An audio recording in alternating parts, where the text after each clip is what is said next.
We're diving into a story, and not just any story. This is a chilling tale from the Indian subcontinent that, get this, claims to be 100% true. It's all about family secrets, one terrible mistake, and a curse that lasts for years. Okay, let's get right into it. Now, before we go any further, I just want to put this disclaimer from the original source right up front. The story we're about to break down comes from the YouTube channel Skull Tales, and they're very clear. This is for entertainment. We're here to explore a piece of folklore, a really cool narrative, not to push any kind of superstition. So, with that out of the way, let's get to the good stuff. I mean, think about it for a second. The kind of story you hear around a campfire, right?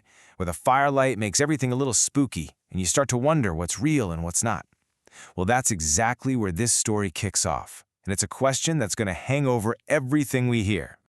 So, picture this, a snowy hillside in Shimla, India. You've got 4 friends camping out, and as the night gets darker and colder, you know what happens next. They decide to tell scary stories. It's a classic setup, right? But one of them is about to completely change the game. This is our guy, Chandan, and he says, look, I don't have some made-up scary story. I've got something way better, a real memory, an event from his childhood that he swears is absolutely true, something that still haunts him. You can bet his friends leaned in close, and so were we. Chandan's story doesn't start with a ghost, interestingly enough. It starts with a death. Years and years ago, his family had to make this sudden trip to their ancestral village. Why? Because his grandfather had just passed away, completely out of the blue. And from the moment they got there, something just felt wrong. And here's the first big mystery. Chandan remembers his grandfather as being totally fine, perfectly healthy. But when they saw the body, it was just awful. He looked weak, gaunt, and his face was this unnatural blackened color. It didn't look like he had passed away peacefully. It looked like something had literally drained the life right out of him. And the weirdness just kept piling on. See, there was this one super strict rule in the house that Chandan had known his entire life. Nobody, and I mean nobody, was ever allowed to go inside the old beat-up hut where his grandfather lived. It was totally off limits, a forbidden zone. So, you can imagine what's going through young Chandan's head, right? It's probably the same thing you're thinking. Why was this one little hut so fiercely protected? What in the world was his grandfather and now his father so desperate to keep hidden in there? You know how it is. Curiosity can be a really dangerous thing. While the family was waiting for another relative to show up before they could start the funeral rites, Chandan's curiosity just got the best of him. He decided he had to see what was in that hut. And this was the moment where everything went sideways. The main door was locked tight, but he managed to find a window around the back and pry it open. He peeked inside, and what he saw wasn't treasure or old junk. The walls were covered in these bizarre ritualistic drawings. There were bones and other occult-looking things scattered around. And most creepy of all, a big, deep crack in the dirt floor right next to where his grandfather slept. Just then, he hears his father calling his name. He panics, scrambles away from the window, and runs back to the main house. But in his rush, he makes a huge, catastrophic mistake. He leaves the window wide open. Whatever his family had been trying to keep contained in that hut for who knows how long was now free. The seal was broken. Later that night, this is where things go from creepy to downright terrifying. Chandan and his dad were sleeping outside near the grandfather's body, which was all wrapped up in a white shroud for the wake. But yeah, they weren't going to get much sleep.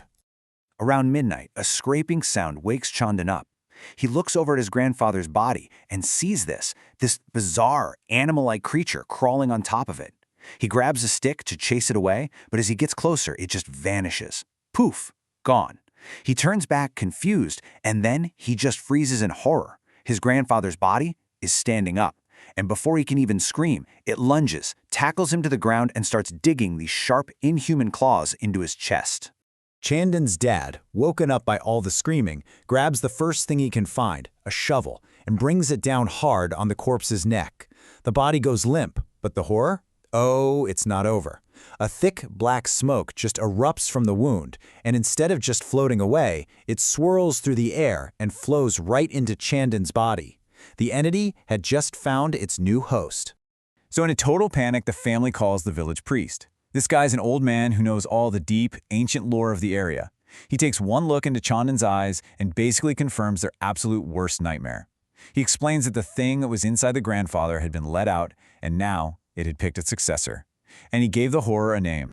He called it a Narrah Pret. Now, this isn't just some generic ghost. This is a very specific entity from the folklore of the Malto and Saria tribes in eastern India. It's described as this incredibly stubborn, animal-like spirit. And apparently, this one had been attached to their family for a very, very long time. The priest lays it all out for them. He explains that a Narrah Pret makes its home by digging a pit in the floor, just like that crack Chandan saw. Its main purpose isn't really to hurt the living. No, its diet is the flesh of the dead. But here's the most terrifying part. Once it gets into a family, it becomes a generational curse. It just gets passed down from one person to the next forever. The priest told them there was no easy way out of this. It would take 12 years of a very specific, very intense ritual just to contain the spirit. First, Chandan had to wear this special consecrated necklace all the time to keep the spirit suppressed. And second, and this is the really wild part, every single year, on the anniversary of his grandfather's death, he had to be tied up with ropes and locked inside that cursed hut for one entire night. And just like that, Chandan's story is over. We're back at the campfire. The fire's crackling, and his three friends are just sitting there in complete, stunned silence, trying to process the insane story they just heard. Finally, one of them gets up the nerve to ask the question that is on everyone's mind. He goes, so that Narrah Pret thing, is it still inside you? It's the only question that matters, right? It brings this terrifying story crashing out of the past and right into the present moment. Chandan doesn't even answer right away. He just looks into the fire, and his friends swear they see this weird, unsettling glint in his eyes. And then, super calmly, he just says, yes. And he keeps going. And every year, on my grandfather's death anniversary, it comes out. That's why, on that one night, my family has to lock me up in that room. So the story wasn't just a memory. It's his life, right now. It's still happening. And that is where the story leaves us. It forces you to ask one final, really chilling question.